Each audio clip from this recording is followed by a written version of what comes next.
What is the outlook looking like when it comes to these election results? Well, for now, it seems too close to call.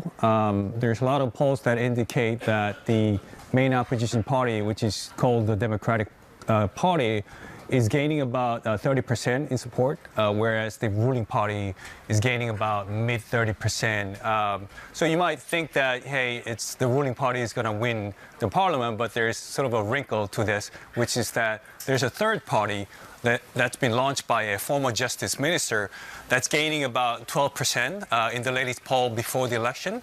So we might see sort of an opposition-controlled parliament after Wednesday.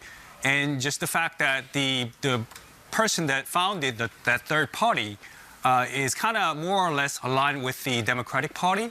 So that indicates that, hey, we're going to see something that goes over the majority for the opposition, whereas the ruling party is just going to be able to defend what, barely what the opposition wants to bulldoze through on Wednesday. Yeah. So what's at stake here for Yoon?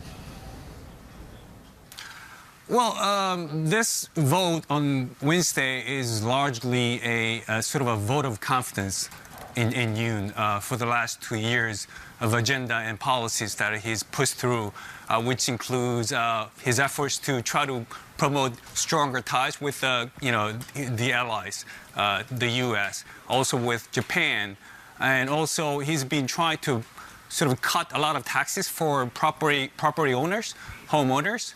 And so going forward for the remaining 3 years of his term, it's likely that he's going to try to push more of this agenda.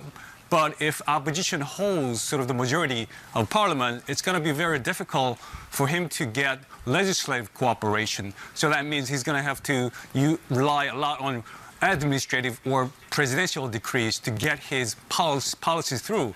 And that just means, a lot of more conflict, tensions within the political circle here.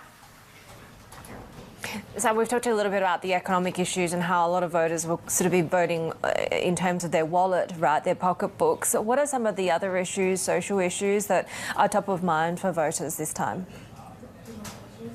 Well, certainly the one that comes high up on the mind of voters is the standoff between President Yoon and medical doctors. He's been trying to increase medical school students so that the country would be seeing many more doctors in the years coming ahead because, the demographics are aging fast. Right now, there's a stalemate. There's no progress made right now in terms of negotiations. But if he wins in a certain way, or if he's able to secure enough seats to indicate that he's doing well with that policy, certainly I think the stalemate between Yoon and doctors is going to continue and last further, very likely.